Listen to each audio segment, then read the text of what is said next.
नमस्ते दोस्तों, कैसे हैं आप सभी। मेरा नाम है दीपक। स्वागत है आपका कलेक्टर जी पर। आज है 28 अप्रैल। देखते हैं कुछ महत्वपूर्ण करंट अफेयर्स। पहला प्रश्न, चंद्रमा की सतह पर भेजा गया पहला कमर्शियल लैंडर असफल हो गया, यह किस देश का था। ऑप्शंस हैं जापान, सऊदी अरब, यूएई, फिनलैंड। तो आंसर है जापान का था ये। आइए देखते हैं। हाल ही में चंद्रमा की सतह पर भेजा गया जापान का पहला कमर्शियल लूनर लैंडर असफल हो गया। देखिए, ध्यान दीजिएगा, लैंडर का क्या नाम है, हाकुतो आर, हाकुटो। रोवर का नाम है राशिद। रॉकेट का नाम क्या है, फॉल्कन 9। देखिए, इस रॉकेट के द्वारा भेजा गया था, जो स्पेस एक्स कंपनी का रॉकेट है, फॉल्कन 9। रोवर था राशिद, जो कि संयुक्त अरब अमीरात के देश के द्वारा डिज़ाइन किया गया था। और लैंडर का नाम है हाकुतो, जो कि जापान देश का था। जापानी फर्म आई स्पेस, ये निजी कंपनी है, और इसीलिए, क्योंकि ये निजी कंपनी है, इसीलिए इसे पहला कमर्शियल व्यावसायिक लैंडर कहा जा रहा था। तो जापानी फर्म आई स्पेस निजी कंपनी द्वारा निर्मित लैंडर ने दिसंबर 2022 में फ्लोरिडा के केप कनावरल से स्पेसएक्स रॉकेट के ऊपर लॉन्च किया था। राशिद रोवर, जो अरब निर्मित पहला चंद्र अंतरिक्ष यान था, इसे दुबई में मोहम्मद बिन राशिद अंतरिक्ष केंद्र द्वारा बनाया गया था। इतिहास में अब तक केवल 3 देश ऐसे हैं जिन्होंने चंद्रमा पर सफल लैंडिंग की है। एक है संयुक्त राज्य अमेरिका, एक है पूर्व सोवियत संघ, और एक है चीन। चाइना, अमेरिका और रूस, जो पहले यूएसएसआर था, उसने। अमेरिका एकमात्र ऐसा देश है जिसने इंसानों को चंद्रमा पर भेजा है, और वह दोबारा कोशिश कर रहा है आर्टेमिस मिशन के द्वारा। देखिए, अब बात करते हैं जापान की। जापान की राजधानी क्या है, टोक्यो। प्रधानमंत्री फूमियो किशिदा। अंतरिक्ष एजेंसी कौन सी है जापान की, जाक्सा। संयुक्त अरब अमीरात, इसकी राजधानी है अबू धाबी। तो ये जापान का लैंडर था जो सही से लैंडिंग नहीं कर पाया। ये रोवर है जो यूएई का था, संयुक्त अरब अमीरात का। और ये पहली फ़ोटो थी जो उस स्पेसक्राफ्ट ने भेजी थी। चंद्रमा की सतह के पीछे से पृथ्वी एक तरीके से दिख रही थी, तो ये फ़ोटो स्पेसक्राफ्ट ने पहली भेजी थी। और एक तरीके से देखा जाए तो ये मिशन वैसा ही रहा जैसा भारत का चंद्रयान 2 के साथ हुआ था। उसमें भी जो हमारा लैंडर था विक्रम, और रोवर कौन सा था उसमें, प्रज्ञान। तो लैंडर विक्रम सही से लैंड नहीं कर पाया था, तो इसमें भी कुछ उसी तरह का केस हुआ है। तो लैंडर क्या होता है, लैंडर जो लैंड करता है सतह पर, और रोवर क्या होता है जो जाकर वहाँ पर घूमता है। ये देखिए, इस पर यहाँ पे व्हील लगे हुए हैं, तो सतह पर जाकर के ये घूमता है। तो लैंडर अलग है, रोवर अलग है। ठीक है, चलिए आगे देखते हैं। किस देश की कंपनी अयोध्या, उत्तर प्रदेश में कचरे से बायोडीजल परियोजना शुरू करेगी। ऑप्शन हैं इजराइल, नेपाल, बेल्जियम, अमेरिका। तो आंसर है बेल्जियम। बेल्जियम की राजधानी है ब्रुसेल्स। इजराइल की राजधानी क्या है, यरूशलेम। नेपाल की काठमांडू। जी, अमेरिका की वाशिंगटन डीसी। आइए आगे देखते हैं। बेल्जियम भारत के अयोध्या में कचरे से बायोडीजल उत्पादित करने के लिए 2 साल के पायलट परियोजना शुरू करने को जा रहा है। यह कार्य बेल्जियम की एक कंपनी वीटो, बेल्जियम की कंपनी का नाम है वीटो, वीटो के द्वारा ये कार्य किया जाएगा। प्रोजेक्ट शुरू में 1 टन प्लास्टिक कचरे का उपयोग बायोडीजल उत्पादन के लिए किया जाएगा। श्री राम जन्मभूमि तीर्थ क्षेत्र ट्रस्ट ने हर महीने कई लाख भक्तों, देखिए एक्चुअल में इसे शुरू करने का रीज़न क्या है, वो भी अयोध्या में ही।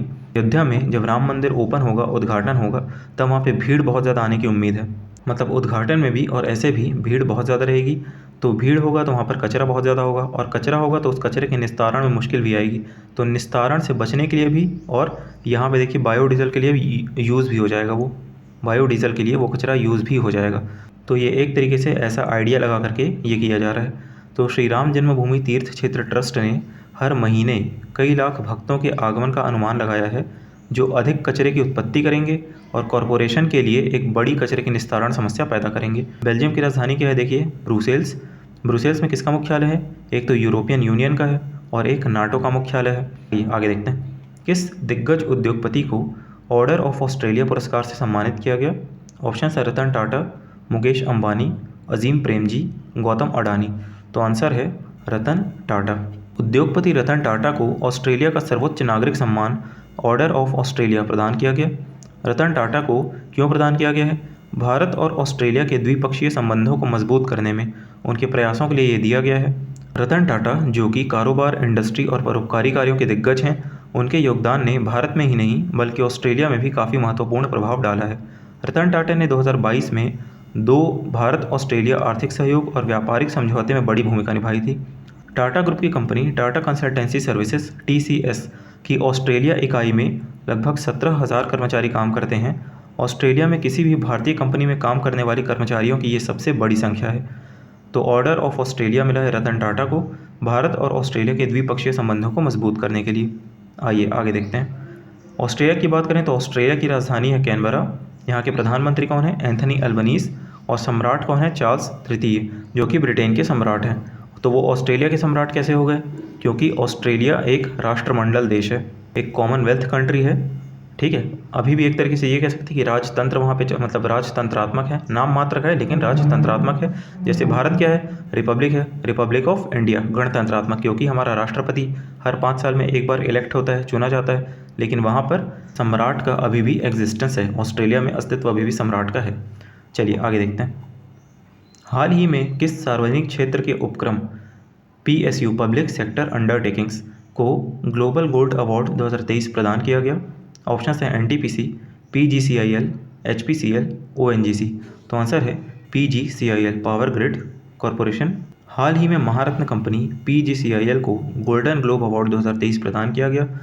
अमेरिका के मियामी में आयोजित, या इसे मायामी भी कहते हैं, तो अमेरिका के मियामी में आयोजित ग्रीन वर्ल्ड अवार्ड्स 2023 समारोह में द ग्रीन ऑर्गेनाइजेशन के द्वारा यह अवार्ड PGCIL को प्रदान किया गया। PGCIL power Grid Corporation of India limited. Power grid को यह पुरस्कार क्यों दिया गया है? ओडिशा में कालाहांडी जिले के जयपटना ब्लॉक के 10 गांवों में वाटरशेड प्रबंधन, सामुदायिक भागीदारी और बेहतर फसल प्रबंधन प्रथाओं के माध्यम से कृषि उत्पादकता और ग्रामीण आजीविका में सुधार के लिए दिया गया है। अब देखिए, ये सब जो PSU के ये सब जो काम होते हैं, PSUs के ये सब जो काम होते हैं, आजीविका में सुधार करना, वाटरशेड प्रबंधन, ये सब जो काम होते हैं, ये सब किसके अंडर आते हैं? तो ये आते हैं CSR के अंडर, कॉरपोरेट सोशल रिस्पॉन्सिबिलिटी। तो इसीलिए इसे ये अवार्ड दिया गया है। तो आइए उसे भी समझ लेते हैं। पावर ग्रिड समुदाय और पर्यावरण को लेकर कई CSR कार्यक्रमों में खुद के शामिल होने पर जोर देता है। CSR क्या है? Corporate social responsibility. Corporate social responsibility समाज और पर्यावरण के प्रति व्यवसायों और संगठनों के नैतिक और जिम्मेदार व्यवहार को दर्शाता है कि वो अगर एक कॉरपोरेट हैं, अगर एक कॉरपोरेट हैं और पैसा कमा रहे हैं, ठीक है, पैसा तो वो कमा रहे हैं, ठीक है, सही बात है, लेकिन साथ ही साथ वो नैतिकता का भी काम करते चल रहे हैं, नैतिक जिम्मेदारी भी अपनी निभा रहे हैं। तो इसे हम लोग कहते हैं कॉरपोरेट सोशल रिस्पॉन्सिबिलिटी। PGCIL के बारे में देखते हैं। इसकी स्थापना हुई थी 1989 में, 1989। अध्यक्ष कौन है इसके वर्तमान में? K श्रीकांत। मुख्यालय है गुरुग्राम, हरियाणा में। आइए आगे देखते हैं। देखिए, टोटल वर्तमान में 12 महारत्न कंपनीज़ हैं। 12 महारत्न कंपनीज़ हैं, तो कौन कौन सी उसको देख लेते हैं। तेल और प्राकृतिक गैस निगम है, oil and natural gas company ONGC, Indian Oil Corporation IOC, Bharat Heavy Electricals Limited BHEL, Rural Electrification Limited REL, Hindustan Petroleum Corporation Limited HPCL, National Thermal Power Corporation NTPC, Coal India Limited CIL, Gas Authority of India Limited GAIL, Power Finance Corporation PFC, Power Grid Corporation of India PGCIL, Bharat Petroleum Corporation Limited PPCL, Steel Authority of India Limited SAIL। तो ये total 12 महारत्न companies हैं, जिनमें सबसे पहले किसकी स्थापना हुई थी? तो वो हुई थी भारत पेट्रोलियम कॉरपोरेशन लिमिटेड 1952 में यहाँ पर। और सबसे बाद में किसकी स्थापना हुई है? तो वो हुई है 1989 में, power Grid Corporation of India, जिसे ग्लोबल गोल्ड अवार्ड 2023 प्रदान किया गया।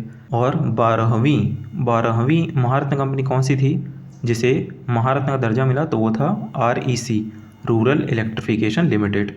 चलिए आगे देखते हैं। किस राज्य के स्कूल में भोजन की गुणवत्ता जांचने के लिए AI आर्टिफिशियल इंटेलिजेंस कृत्रिम बुद्धिमत्ता का इस्तेमाल किया जा रहा है? ऑप्शन है असम, महाराष्ट्र, तेलंगाना, कर्नाटक। तो आंसर है महाराष्ट्र। देखिए, ये क्वेश्चन इंपॉर्टेंट क्यों है? क्योंकि इसमें बात आ गई AI की, आर्टिफिशियल इंटेलिजेंस की। अब आर्टिफिशियल इंटेलिजेंस अभी के समय में और आने वाले समय में बहुत ज़्यादा चर्चा में रहने वाला है, क्योंकि देखा जाए तो ये है बहुत यूज़फुल, लेकिन उतना ही ज़्यादा एक तरीके से इसे डेंजरस भी कह सकते हैं, ख़तरनाक भी कह सकते हैं। क्योंकि अब वो ऐसा क्यों है, हम लोग उसको आगे, ये पहले क्वेश्चन कंप्लीट कर लेते हैं, उसको हम लोग आगे एक इमेज है उसके थ्रू समझने की कोशिश करते हैं। महाराष्ट्र के एक स्कूल में नवाचारी पहल करने की कोशिश की गई है। नवाचारी पहल मतलब कि इनोवेटिव जो तरीका है उसे खोजने की कोशिश की गई है। यहाँ भोजन की गुणवत्ता की जांच के लिए कि भोजन कैसा है, उसकी गुणवत्ता कैसी है, आर्टिफिशियल इंटेलिजेंस का उपयोग किया जा रहा है, कृत्रिम बुद्धिमत्ता का। यह पहल कुपोषण के खिलाफ कदम उठाने में मददगार साबित होगा। पोषण स्तर में सुधार के लिए गढ़चिरौली, महाराष्ट्र के गढ़चिरौली में एक टोडसा आश्रम स्कूल है, टोडसा आश्रम स्कूल। वहाँ पर AI आधारित मशीन लगाई गई है। मशीन खाने की थाली के साथ स्टूडेंट की तस्वीर लेती है और कुछ सेकंड में पहचान लेती है कि भोजन की गुणवत्ता अच्छी है या फिर नहीं है। तो ये बड़ी सी मशीन है। अब इस मशीन में सामने प्लेट लेके जाएंगे खाने की, तो वो स्टूडेंट के साथ साथ उस प्लेट की भी फ़ोटो लेगा और कुछ ही सेकंड्स में बता देता है कि खाने में गुणवत्ता कैसी है, खाने की गुणवत्ता कैसी है।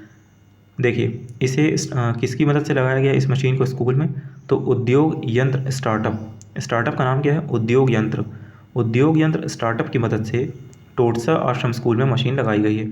बात की जाए महाराष्ट्र की, तो महाराष्ट्र की राजधानी क्या है, मुंबई। मुख्यमंत्री यहाँ के हैं एकनाथ शिंदे, राज्यपाल हैं Ramesh Bais.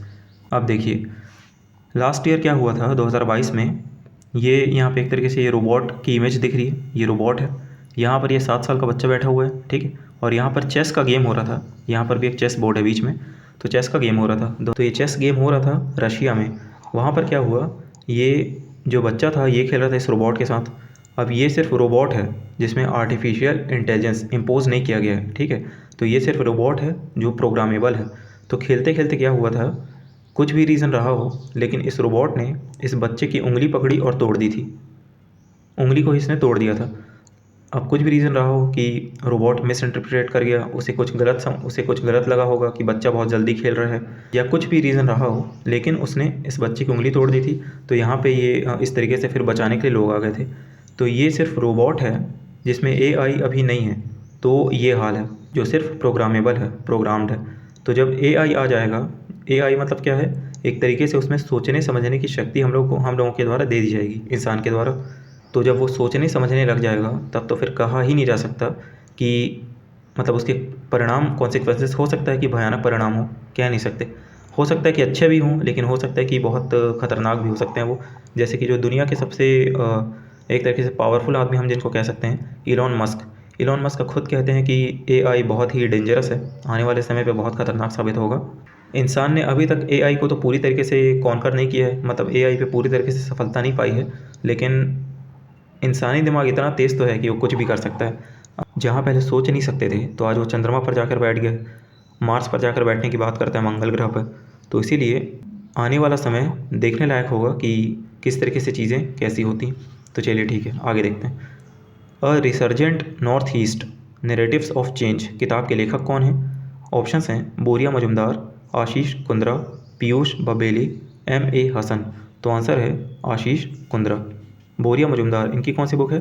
Sachin at 50, celebrating a maestro. Piyush Babeli, इनकी कौन सी पुस्तक है? गांधी, सियासत और संप्रदाय। MA हसन, इनकी कौन सी पुस्तक है? War and woman. चलिए आगे देखते हैं। IAS अधिकारी आशीष कुंद्रा ने 8 वर्षों तक पूर्वोत्तर में सेवा की, जिसने उन्हें अपनी नवीनतम पुस्तक अ रिसर्जेंट नॉर्थ ईस्ट लिखने के लिए प्रेरित किया। इस पुस्तक में न केवल एक नीति निर्माता और एक प्रशासक के रूप में क्षेत्र में अपने अनुभवों के बारे में वे लिखते हैं, बल्कि पूर्वोत्तर के उन लोगों के बारे में भी लिखते हैं जो संघर्ष की छाया से उभर रहे हैं। तो अ रिसर्जेंट नॉर्थ ईस्ट किसकी किताब है? आशीष कुंद्रा की। चलिए आगे देखते हैं। हाल ही में किस भारतीय एक्ट्रेस को या भारतीय अभिनेत्री को लता दीनानाथ मंगेशकर पुरस्कार प्रदान किया गया?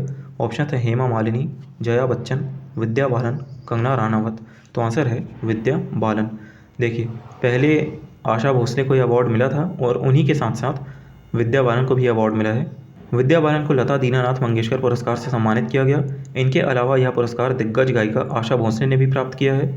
यह पुरस्कार पिछले वर्ष 2022 से ही प्रारंभ किया गया है और 2022 के लिए पहली बार किसे मिला था? प्रधानमंत्री मोदी को 2022 के लिए पहला लता दीनानाथ मंगेशकर पुरस्कार प्राप्त किया था प्रधानमंत्री मोदी ने।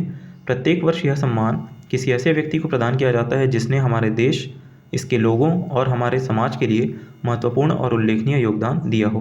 तो पहला पुरस्कार मिला था प्रधानमंत्री मोदी को, अभी इस साल के लिए मिला है आशा भोसले को और विद्या बालन को। चलिए आगे देखते हैं। मिक्स्ड मार्शल आर्ट फेडरेशन का अध्यक्ष किनको नियुक्त किया गया है? ऑप्शन हैं KD जाधव, महावीर सिंह फोगाट, उदय चंद, संतोष धीवर। तो आंसर है महावीर सिंह फोगाट। महावीर सिंह फोगाट को MMA mixed martial art federation के अध्यक्ष के रूप में नियुक्त किया गया है। ये है महावीर सिंह फोगाट और इन्हें हम अच्छे से जानते हैं।